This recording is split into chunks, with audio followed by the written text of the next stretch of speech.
Good morning. Hi. I will use this in a minute. Just getting organized. We've got our team here from BizNews. You know, we have a little office opposite Checkers. You're welcome to pop in and have tea anytime. Yeah. And I'm delighted to be here. This is not what I do, but we are now members of the Hermanus Society, and it's a real privilege to be talking with you today. Can you hear me okay in the back? You can. That's all fine. Thank you. A couple of years ago, a very good friend of mine said that I needed to start reading a little more widely. I do read widely. I read a heck of a lot. But he recommended me to a chap called Howard Marks. Now, those of you who've been following the MoneyWeb story and the BizNews story and maybe my story would know that for many years I used to go to Omaha to the annual general meeting of Berkshire Hathaway, where Warren Buffett, who is now 94, and Charlie Munger, who passed away this year at 99, would hold fort. 2006, I went to my first conference there, and I was told by a good friend, it's about time we went because we don't know how long these guys are going to last, and this is the end of Americana when they pass on. Well, that was 2006, and this year was the first year that the two of them worked together. I wrote a book about my experiences there and what I learned about Warren Buffett, and that book has done very well. It's sold more than 10,000 copies, which in South Africa, lamentably, is a bestseller. But my friend Sean Pesh, who's one of the top asset managers in the world, in fact, he received an award 2 weeks ago in London for being number one of all global funds in the UK from an organization there which is highly respected. He said to me, read this guy, Howard Marks, and I did. It's a very good book. Took a while to arrive from Amazon in the UK, in the US rather. And in it, Howard Marks talks about second level thinking. And that's what I want to talk to you about today, because our world is contaminated by first level thinking. It's contaminated by people who believe that simple formulas and easy answers are all you need. I've been involved in the internet since 1996.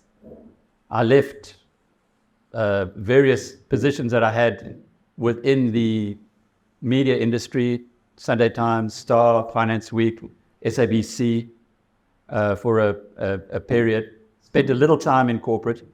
And while I was in ABSA, I was a member of the executive committee at ABSA in the early 90s, a colleague of mine called me into his office and said, come and have a look at this thing. He just got back from Redmond, where IBM has its headquarters. And because ABSA was such a big client of IBM, he got the insight into what was happening in the latest technology. His name was Dr. Alwyn Berger, and he was head of technology at ABSA at the time. Incidentally, he was subsequently poached by Standard Bank to become their head of technology. That's how it goes in banking, I guess. But he showed me this thing called the internet, and that was in 1995. I make plans quickly to leave ABSA, get back into my industry, which was media, and started MoneyWeb in 1996. MoneyWeb was supposed to be my life's work. Those of you who know my story will also realize and remember that it wasn't my life's work because, let's just say that I had a disagreement with the corporates that was brought in during my sabbatical. I departed in 2012, started BizNews with my wife Jeanette, who's here, in 2013. And we have celebrated our 10th anniversary here in Hermanus at the Civic Auditorium in August last year, where we had 200 people who came and joined us, and it was sold out within a couple of weeks. We saw that was working quite well, so we then had the BizNews conference, which we had 5 editions of in the Drakensberg. We brought it here. There were 500 delegates. Also sold out very quickly, 28 keynote speakers, the best investment brands in the country, as well as some of those that Rod mentioned. But let's get back to Howard Marks and second level thinking. So what is second level thinking? It's about looking at things differently, looking in a deep way, complex, convoluted sometimes, but actually embracing complexity. And potentially our best entrepreneur in South Africa, many people will say it's, I don't know, Christo Wiese, and he certainly deserves that accolade. There are a number of others, Johan Rupert, but to me the best entrepreneur in South Africa by a country mile is Adrian Gore. And Adrian Gore has built Discovery into a substantial business globally. He has many international partnerships, including one in the UK and a company called Vitality, which I'm going to revert to a little later. And Vitality has got 1.7 million customers who get medical aid from Vitality, despite the fact that the UK has got national health. There's a story there too on second level thinking. But Adrian Gore keeps telling us that the way to be successful in business, in life, is to embrace complexity. Sadly, we now have a society where everyone's an expert. Just go and look at Twitter or X. Everybody seems to know better than the next person because of something that has been forwarded to them, which has then been forward on to other people. It's the bane of our lives at BizNews. We keep getting this crap sent to us, which unfortunately most people are totally unaware of, that it is generated by those with agendas. Vladimir Putin is quite a crazy guy, but he's also quite smart, and he runs what are called troll farms. What is a troll on the internet? A troll on the internet is somebody who puts out misinformation. So we have troll farms. All they do all day is put out misinformation. And the useful idiots amongst us pick it up and say, wow, I like this. Oh, I want to watch RT. It's got good stuff. Oh, of course, we didn't invade Ukraine because of any other reason than they're bad people and Nazis. And then they pass it on to the next person and the next person. And the first level thinking, contamination spreads. Nobody stops and says, damn it, why do they have to have troll farms? Damn it, why is nobody emigrating to Russia? Why does everyone want to go and live in America? But they're supposed to be the worst people in the world. Yet there's a long list of people who'd like to immigrate there. Why? That's too difficult. That's complex. That makes the world more complicated than we want it to be. Anyway, I'm going to go into a couple of specifics for you now, and let's start with the election. It's 3 weeks and 1 day ahead. And I'm indebted here to a book that I've read recently. What happened at our conference, I asked the keynote speakers to please give me a list of books that they can recommend that we can pass on to our community. And they did. And one of those books was a book called Guns, Germs, you got it, okay, and Steel. Written by Jared Diamond. It sold over 1 million copies. In fact, 2 million at the last count. A New York Times bestseller, Pulitzer Prize winner. You must know, if it's got all of those things, pretty good book. It's fantastic for anyone seeking knowledge, and everybody here in the 3UA organization, clearly that's what you're here to do, you're seeking knowledge. I would strongly recommend it as something to read. But in the book, which goes to 550 pages, hidden in amongst there is something that is very relevant to South Africa. Well, a couple of things relevant to South Africa. I'll get to the second one in a moment. But on page 303, so almost 2/3 the way into the book, where he is explaining how societies grew from, well, the whole thesis of the book is hunter-gatherers, who then became farmers, who then became bands of farmers, who then eventually became states. So it's the progression. How do those who run the states, the kings, the emperors, how do they retain power? He said, through history. And I want you to listen carefully to this, because there are parallels in South Africa. Through history, there were really just 4 things that they focused on. The elites, or what he calls the kleptocrats. First, disarm the population and arm the elite. If you read BizNews, you'll see that there's been a lot of conversation and debate recently about guns. There is one side of the population that is one side of the argument, an academic, who says you must give up your guns. I did. You remember back in before 94, where there was a gun-free South Africa initiative, and we all went, those of us who had firearms for protection, we gave them away because this was going to be the new world. Well, that was first level thinking. Second level thinking says, take it seriously, because through the history of mankind, elites have used this. Disarm the populace, arm the elite. One of the strong protagonists on the pro-gun lobby is a guy called Ian Cameron, who I'm sure you all know.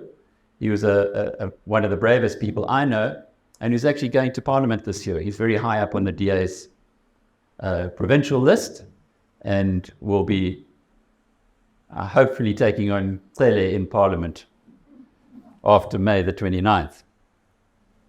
The second approach, remember there are only four, was make the masses happy by redistributing much of the tributes received in popular ways. Tributes, taxes. The Romans knew all about this. They had an empire for hundreds of years. And so did others.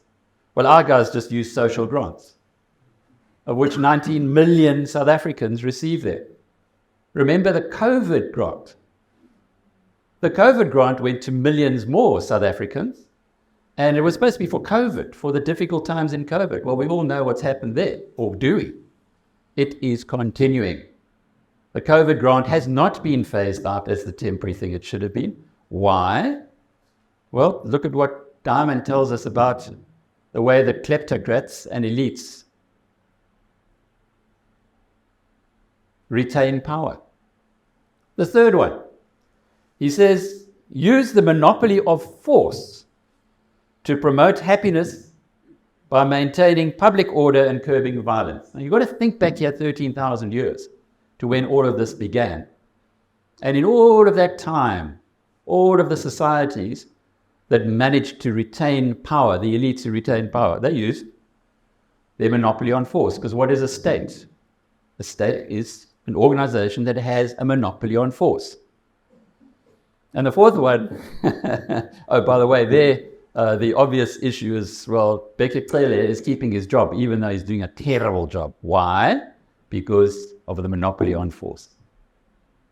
And the fourth point that Jared Diamond makes is, he says, construct an ideology or religion justifying kleptocracy.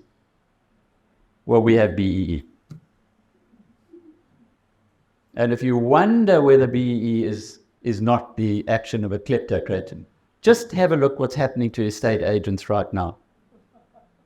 Those of you who don't know, there is a proposal, recommendation from the authorities, that estate agents have to be 51% BEE. Otherwise, they will not get a Fidelity Fund certificate, which means they cannot practice. So for the first time, the very first time in South Africa, up to now it's been recommended. One of the speakers at the BizNews conference was Anthea Jeffrey. Again, I recommend you read her book. Read her book on socialism. She talks about the National Democratic Revolution. It's not something that was thought of and then discarded, as many people in the DA seem to think it has been.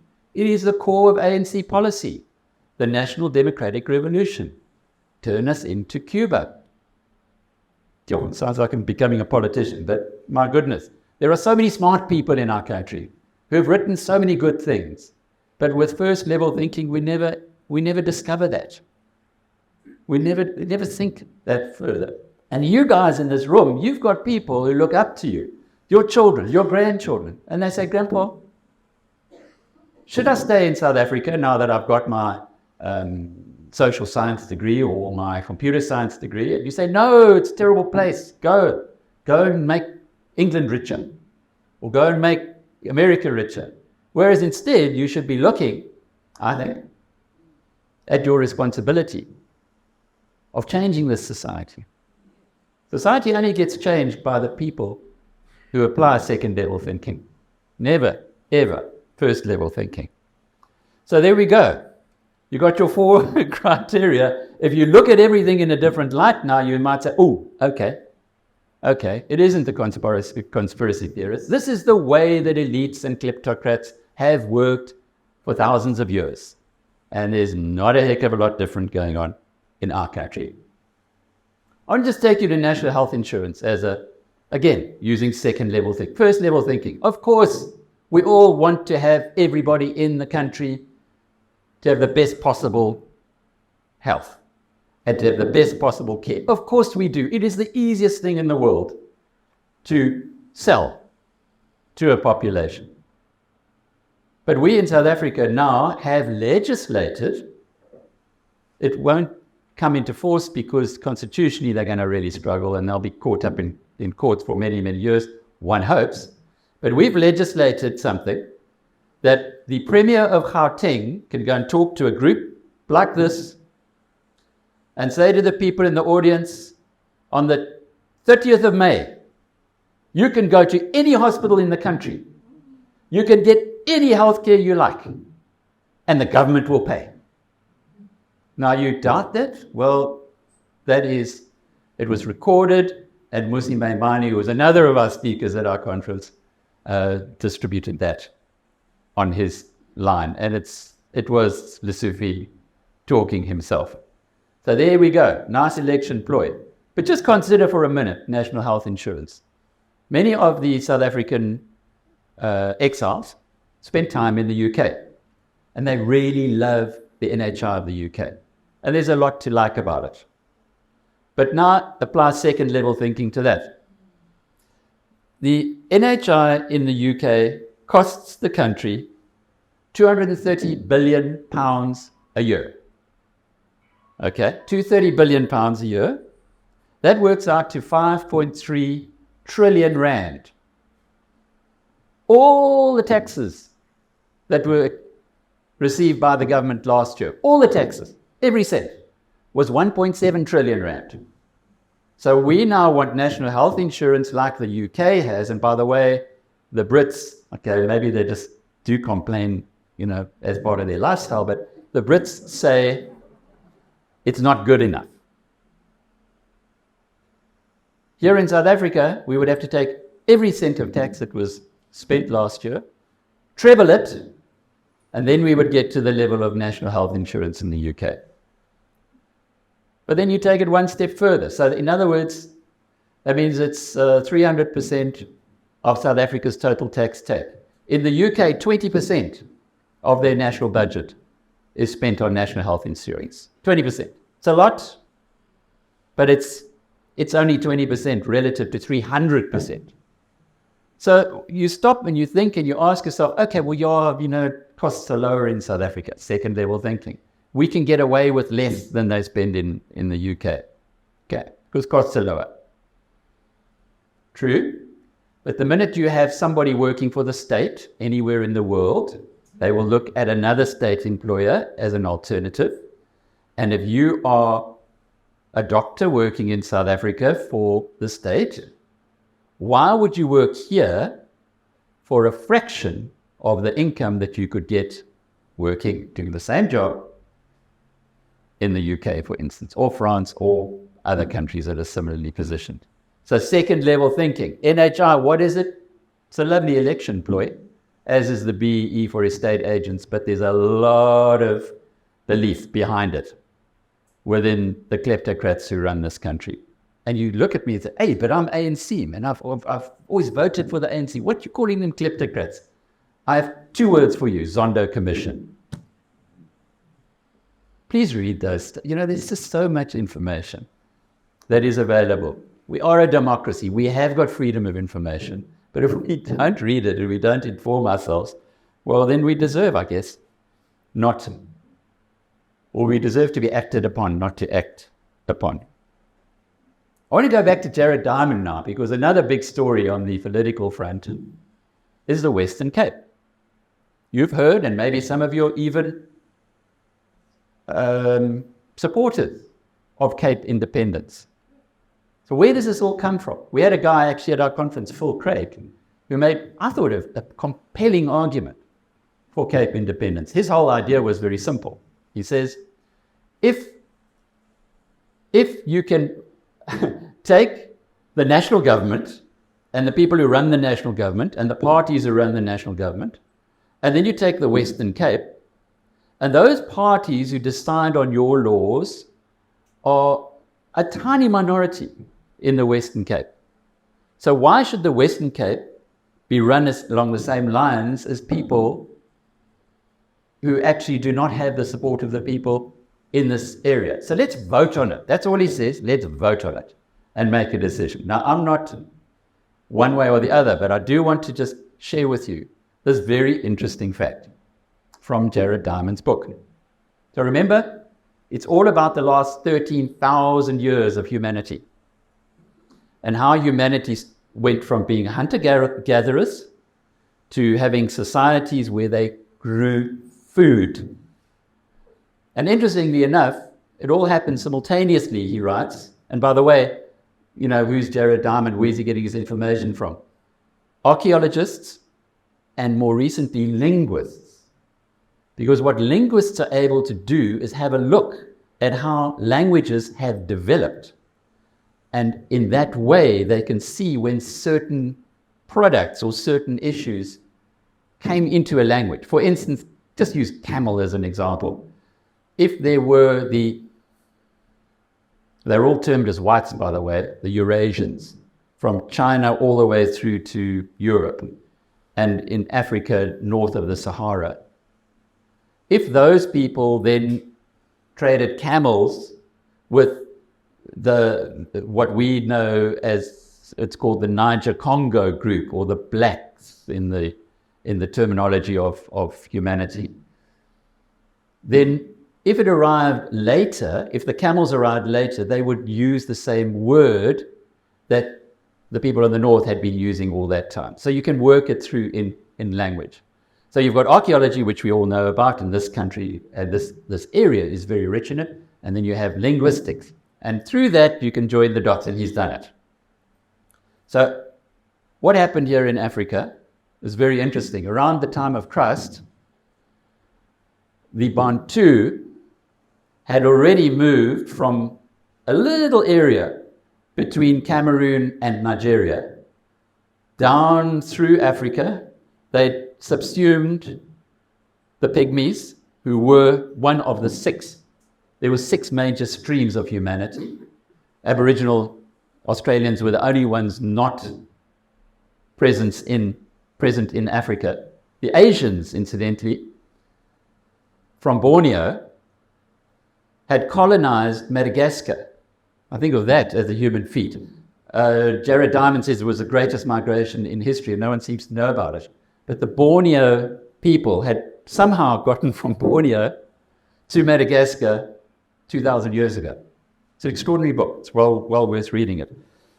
But the Bantu people had come through, subsumed the Pygmies. The Pygmies do not have a language anymore. They were at one stage in equatorial Africa. They now speak languages of the tribes that they kind of came into contact with. It came all the way down, and by the time of Christ, black people were already in situ in South Africa, but only as far as the Fish River. Why is that? South of the Fish River, i.e. the Western Cape, were the Khoisan. And there are still remnants of the Khoisan in Tanzania. People up there with their languages, which are Khoisan languages. How's that happened? Well, they got subsumed, but they still stayed there. So you can see, he argues, how humanity was moved down. And the Khoisan were then on the Western Cape. This is the time of Christ. But my history book, which admittedly, I went to Newcastle House, so who knows. But I was told that the whites and the blacks met each other at the Fish River, and you had the first Xhosa War, which was in 1779. And that was what everything happened. But if you read Jared Diamond, you understand what he's written in these 550 words. The migration was supported by the plants you were able to grow. And those plants were taken from nature.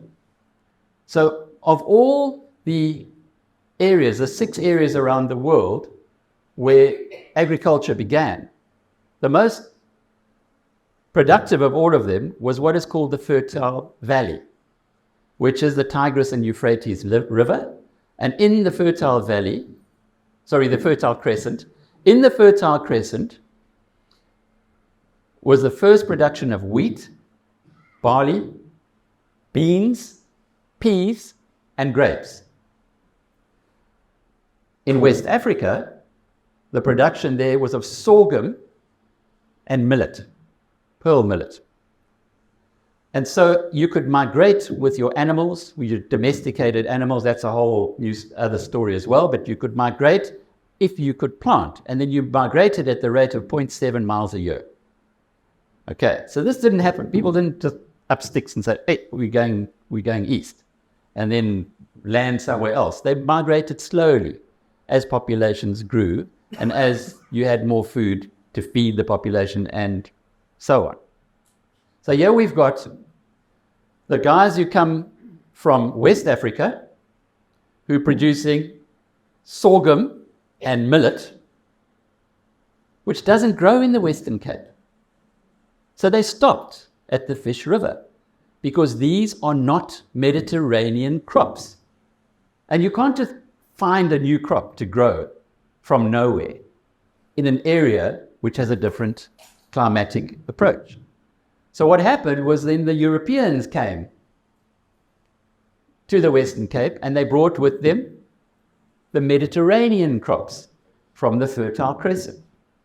Now this is an interesting observation, because we have a part of South Africa which is very different to the rest of South Africa, that was put together in 1910 by the British, and today is now saying, but hang on, we're not really part of these guys up north.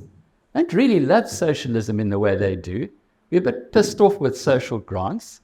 We think that you should be meritorious, and that's why the Western Cape has got such strong support for the only political party here in the country that supports all of those ideas. Very, very interesting. Second level thinking. I want to finish off with just a couple more, and then maybe we can have a chat about this, because I can see some disbelief in... No, I can't. I mean, I can see you all getting this. But the history of the last 13,000 years also explains, when you use second level thinking, why there is such income disparity around the world. Certain societies did not have a head start, others did. The Aboriginals were in Australia for 40,000 years, when a more advanced society, because Australia didn't have anything that they could grow. So they were always hunter-gatherers, a little bit like the Khoisan, a little bit like the Pygmies. It's a tough place to be in any world when a hunter-gatherer comes up against the guys who have got an organized system, because you have to have that for agriculture. It's the reality of what happened in Australia. What happened subsequent to that is just awful. And in this country as well. But eventually, if you apply second level thinking, although the Khoi were virtually wiped out by smallpox, 95% of them lost their lives because of this disease. Eventually that disease was going to get them. Because it was the part of his book where he talks about germs go, and if you have a society that is not immune to it, it is going to wipe you out. So you might blame the Europeans for coming to South Africa and bringing the germs, but it could just as well have been Asians doing the same thing. Interesting. When you then have a look at the head start that this band has, how did it happen? How did it happen that Europe and the United States, who've got 10% of the world of society, have got 50% of the world's wealth? How? It's just And that is actually the story that started Diamond's mission. Talking a lot about him, but I think there's a lot in this book that actually is so relevant to us here in South Africa.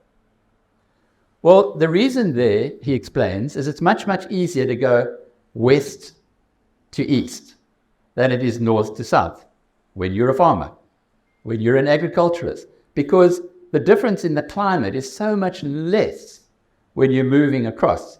Hence, you had this move from west to east, from Asia all the way back to Europe, where they then used innovation, inventions, they changed things. They learned about gunpowder from the Chinese, they learned about writing from the Muslims, and so on and so forth. But to go north to south, not so easy.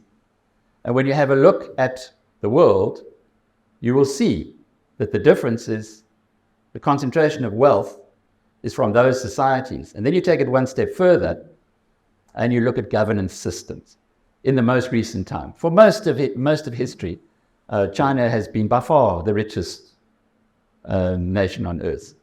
But then they did some crazy things like introduce communism, squashing human ingenuity, whereas the Americans, who had 0% of GDP in 1770, 0% of global GDP in 1770, and now they have 25%.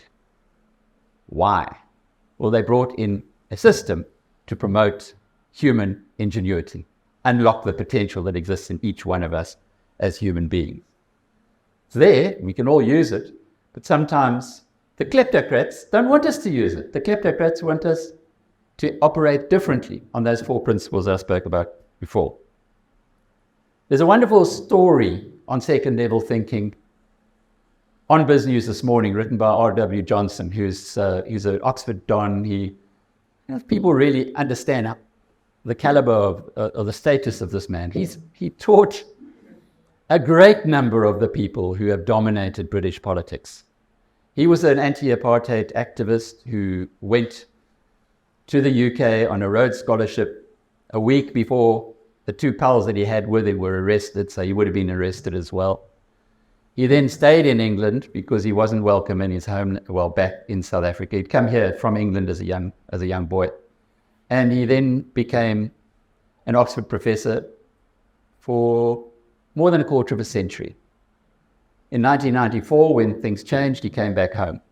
And he has been just in a different league when it comes to analysis of South African issues as well as international developments.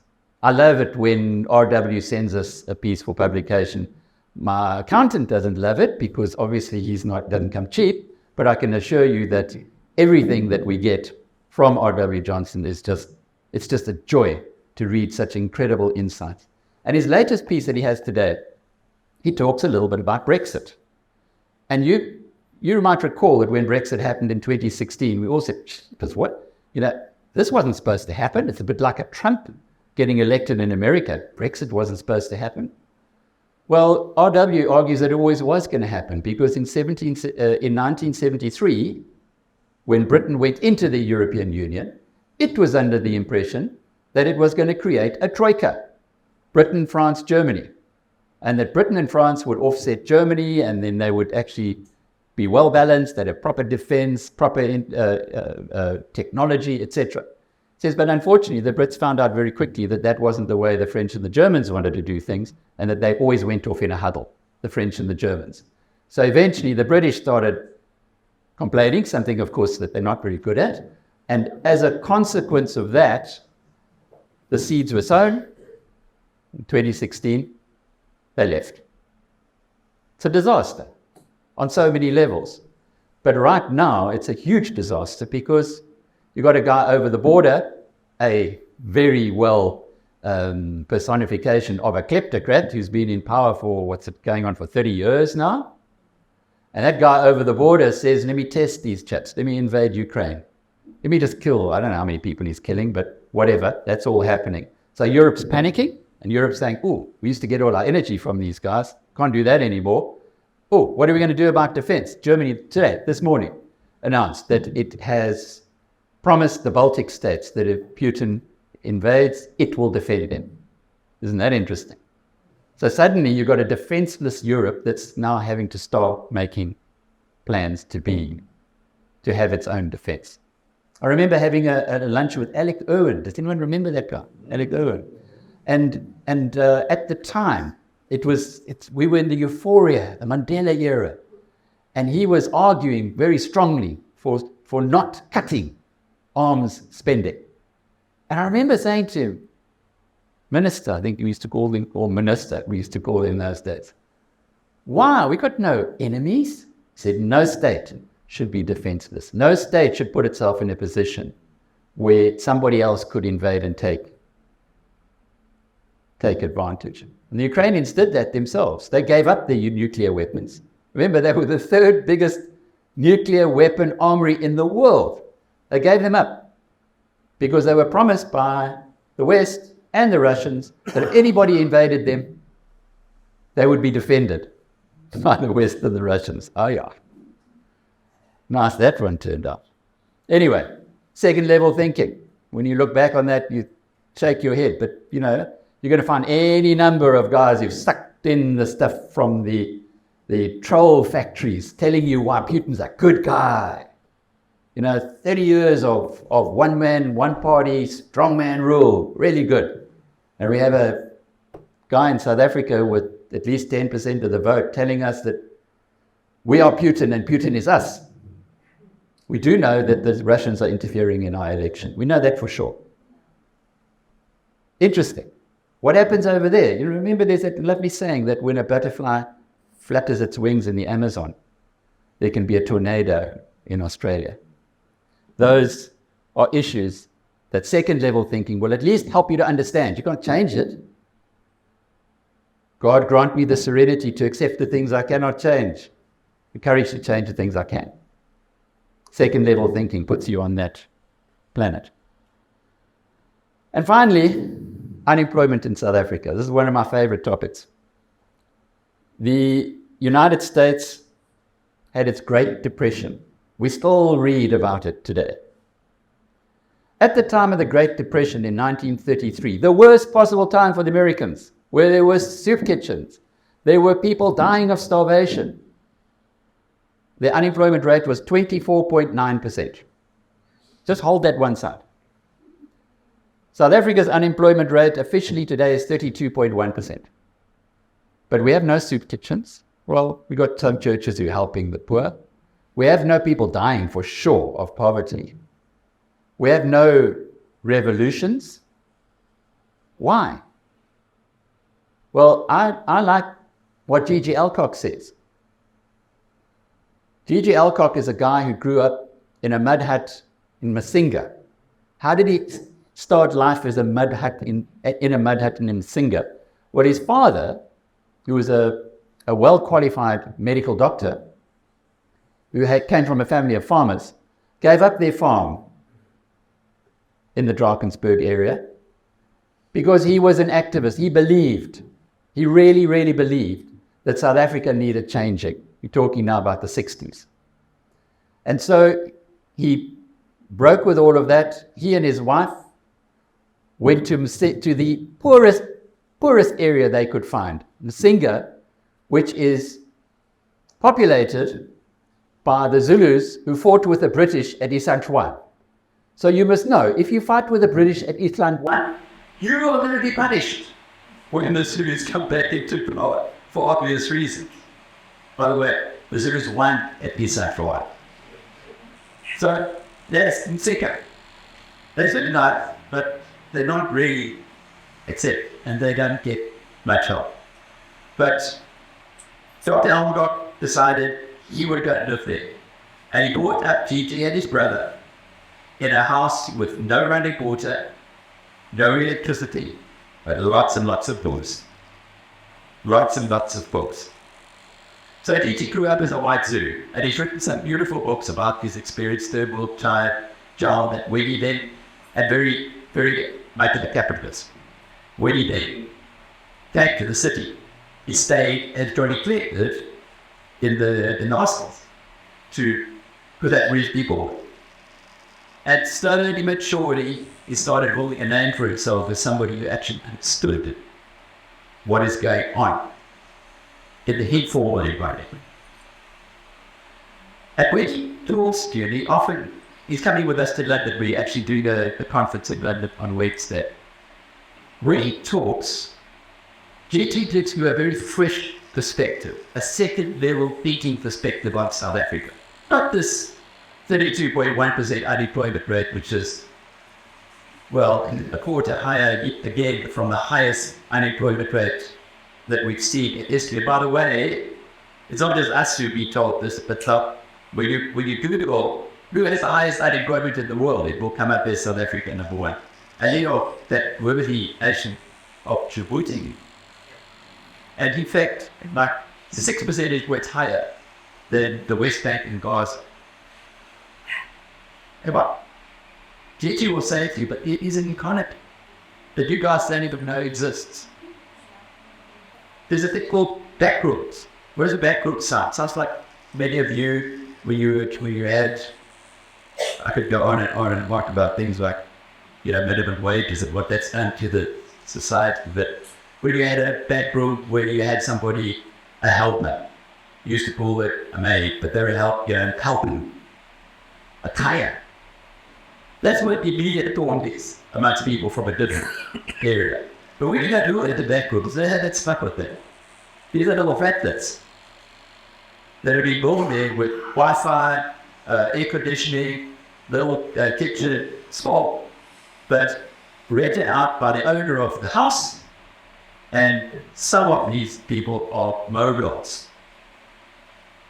GT brought a lady in who had a backroom business who was generating, it was about 300,000 Rand a month of rentals. She wanted to add on to a new, basically called another little, it's like a little hotels, little apartments. But the banks would, give her R1 billion, she tells us, R1 billion to buy a block, but they won't give her any money to build a backroom. You have bakers, you have people on the side of the road who are feeding those who are going into their jobs through the hundreds of thousands of pence. You have a huge, huge, huge economy that is belting. And yet, South Africa, we tell ourselves, has higher unemployment by far than the Americans did in the Great Depression. Gigi puts it into perspective for me when he says, I asked the lady, do you have a job? She says, I work, but I don't have a job. And that's the reality of South Africa's unemployment. By the way, he puts it, the true unemployment in South Africa at 12%. Now that would correlate with the relative stability that we have as a society. We had that KZN riots, but we know that those were really shared by the its powers. And other communities. We had a wonderful talk at the BizNews conference in the Drakensberg a couple of years ago, by Jason Corbett. The Corbett property group has got many of these shopping centres in KZN, a number of which were raised to the ground. And Jason showed us a movie, and it's on BizNews TV, so I'd watch it. We were really good presentation. But he said when the guys arrived there, it wasn't the masses who came, or the crowds, it was a little advanced force with high-powered rifles who shot out first of all, they knocked out the sprinkler system. And they knew exactly what they were doing. It was very well planned. The KZN riots didn't just happen because people were crossed. The KZN riots happened because people took advantage of the situation existed. We live in an amazing country. It's just the most incredible place in the world. And as an artist, our work, all of your artists must be tested to how, with a little bit of decent governance, you could live a very full and happy life in our country. But if you're going to let yourself get sucked in by first level thinking, if you're not going to challenge yourself and those who rely on your opinions, more importantly, those children and grandchildren who look at you and say, Bob, why is this happening this way? And instead of spraying back to it something that you've just been sent by a troll from, you might take a little while to reflect and consider a bit of second level thinking. This is a wonderful country, a wonderful world, and we are advancing. But that doesn't mean that the kleptocrats who've been dominating society for 13,000 years in certain areas have suddenly left the state. Thank you.